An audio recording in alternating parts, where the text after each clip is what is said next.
Serkanas, žodžiu, net šiek tiek nustebęs pasižiūrėjo. 15, na kol kas tiesa žvaigždžių rungtynėse. Vienas iš rezultatyviausių užsieniečių žaidėjų. Baigė šią etapą. Pradėjo skirtumas persvara neįtin didelė.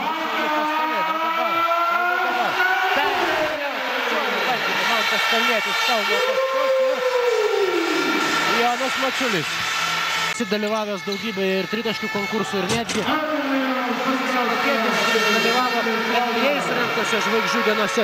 Po tos ilgos, daug ilgesnės neįprasta pertraukos. Rezultatyvumas Kartasas Milidžas, štai dabar Mačado.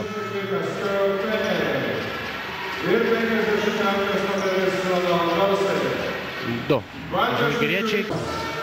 Aurelijus Žukauskas. Nutraukė jau tokia užsitęsusią tuščią atkarpą. Net ir salėje esantys žiūrovai buvo pasiilgę taškų krepšį konkurso finalas.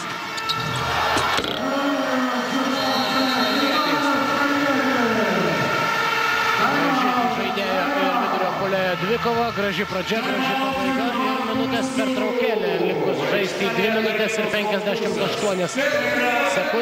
Ronaldas Dorsey. Dar vienas šansas ir šį kartą jau tiksliau ir efektingai užbaigė ataką. Lenkė savo priešininkus Baltijos rinktinė, tačiau nespėjo.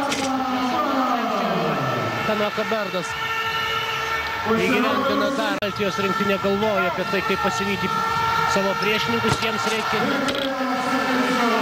atakų, tačiau ir greitų atakų. Jau pradeda skaičiuoti prieš paskutinę šio kėlinio minutę.